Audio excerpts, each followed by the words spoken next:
Hello, everybody out there in RC helicopter land that loves RC helicopters. I'm sitting here in Alabama, USA. This is Captain John in Prattville, Montgomery, Alabama, the old man doing stuff. I do stuff a lot. I have a lot of hobbies. I'm semi-retired. I drive a tour bus and also drive a school bus part-time on both of those. And like I said, I'm a retired master plumber. I tend to have a lot of activities to keep me busy every day, including my dogs. There's Big Molly. I'm have a few exotic animals, small things, to keep in the home that are non-venomous. I also fly RC airplanes for the last 16 years, and I recently got into helicopters. So I'm working on discontinuing some of my Blade helicopters. I have the Blade CF-180s right here that are really good helicopters, and I have 3 of them. I got into them and I did not realize that I'm not the man I thought I was. My eyes and my reactions cannot handle this frisky CFX 180, so I'm parting it out, selling a lot of the parts, the odds and ends off of them. I've got a lot of extra parts. I'm listing those on RC groups, by the way, if anybody's interested. I do really love my 150S Smart, and I have a 150S that is not smart. Also have a 230S version 2 blade, and I have one that I've recently gotten, and I did one little review on it, just a bench review basically. I don't have anybody to help me fly, and I hadn't set up with a decent hat cam or anything like that. I need to get that, especially for the helicopters, because you can keep them relatively close and fly them a little bit around you and a little far away, and that comes out pretty good on a hat cam. I don't have anybody that really wants to help me, so I don't blame them. It is kind of boring if you're not in the hobby. But this is the K110. That's the cowling for it, and this is the Heli itself. I've flown it just beside my kitchen table a little bit. I was having a lot of issues right out of the box with it, and one of the reasons, and it's nothing that can't be fixed. I don't know how close we can really get to this, but I'm going to get a screwdriver and point to it. Right here is foam that they put in here from the factory. And what they do, this foam runs the length of the motherboard. The motherboard is the brain of your helicopter. It does everything, especially these Helis with safe, non-safe AS3X, like the Spectrum Blade type helicopters. This does have I haven't really tested it out yet, but it's basically a safe that will help keep you level, and once you let go of the sticks, it goes back to level, that sort of thing. It helps control it for you, for beginners, noobs that need the help. And you can go full 3D mode that doesn't have any stabilization, which I haven't dared do that yet because I don't want to be fixing on it. So at any rate, what I did was I had to get some 5-minute epoxy, mix it up, which is one of my favorites in repairing of airplanes, foam airplanes, and I glued down this board, because what was happening, it was setting sideways. Oh, there you go. I'm sure that didn't make it feel too good. But if you see here, basically, she's pretty level now from the front, but it was all cattywampus. It was kind of turned up like that. Not the entire chopper, of course, but just the board itself, which if anybody, anything about stabilization in motherboards and helicopters, if that board is not perfectly flat, it will not fly right. And so it was flying crazy.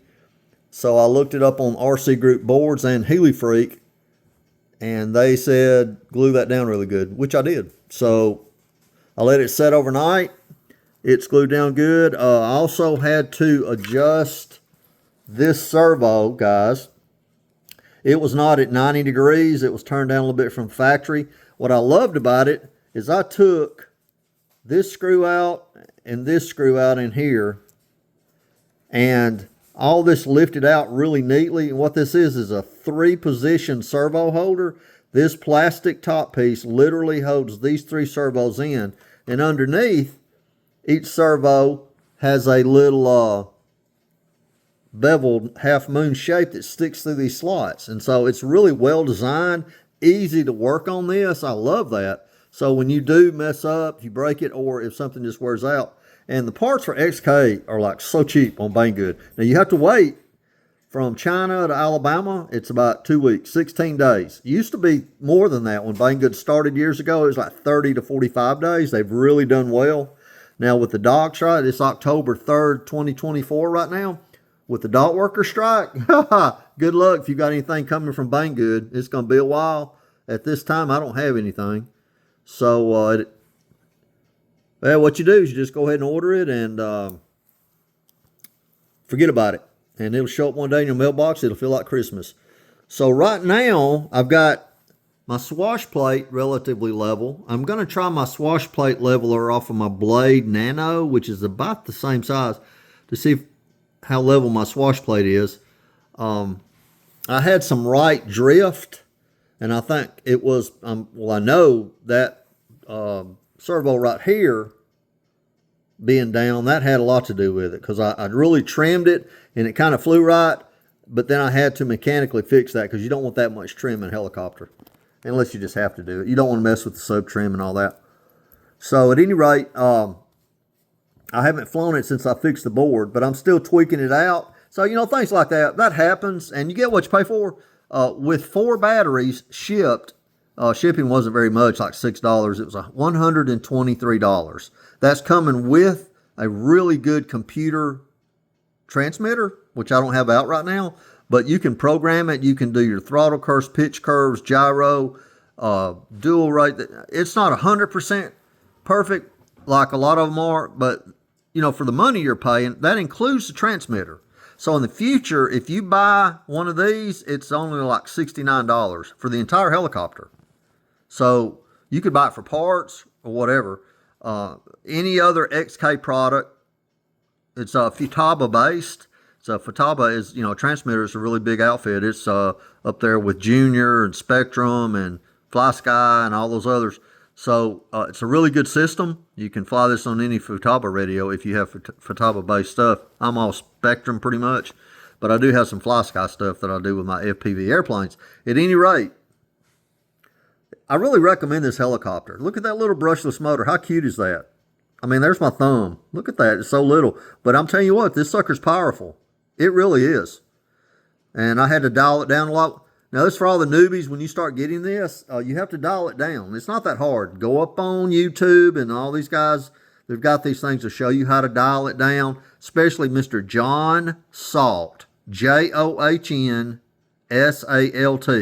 His last name's like salt and pepper. That guy, he is the guru of helicopters, and he does really expensive helicopters, and he's reviewed Blades over the years. He's reviewed these XKs, E-Sheens. He's not prejudiced. He'll review anything, and he'll tell you, you know, if it's a good one or not.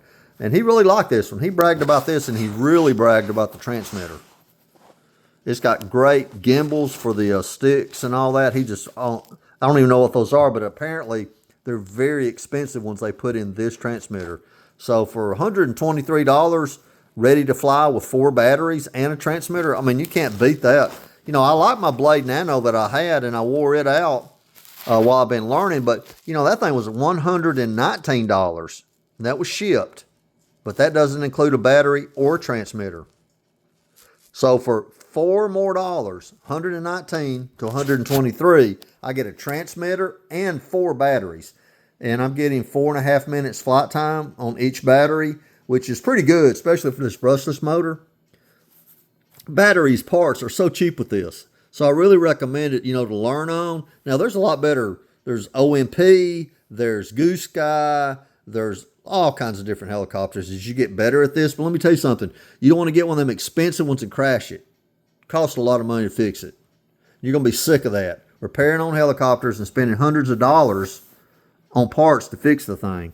So you get into this, you know, a simulator's good. I just don't have the computer and all that. I don't want to modernize my computers and get into all that. So I buy these and I fly them and crash them. It's also good for you as a newbie and you're learning to learn how to work on these. When you start having to fix them and take them apart in YouTube and invest your time into maintenance, you kind of get a lot better idea what's going on. It's not complicated, especially on this end of it when they're low end. You know, anything under $300-400, you'll be able to figure out how to work on that. So I highly recommend helicopters. It's good for your mind, especially when you get old like me. I'm 66, And, you know, the older you get, the less your hands work, the less your mind, your eyes. And let me tell you, a helicopter will keep you on your toes. So just wanted to do about a 10-minute video on the repairs I've made, and I'll continue to do that. And I'll try to do some more XK 110 videos on the transmitter, things like that, little things I found out that are important. So y'all take care. That's the old man doing stuff down here in Prattville, Montgomery, Alabama. Got a table full of everything, which if you work on anything RC, you know how that goes. So I'm in my semi-retired part of my life. I stay busy every day. And one of the things that keeps me busy are helicopters. You guys take care. I'm out of here.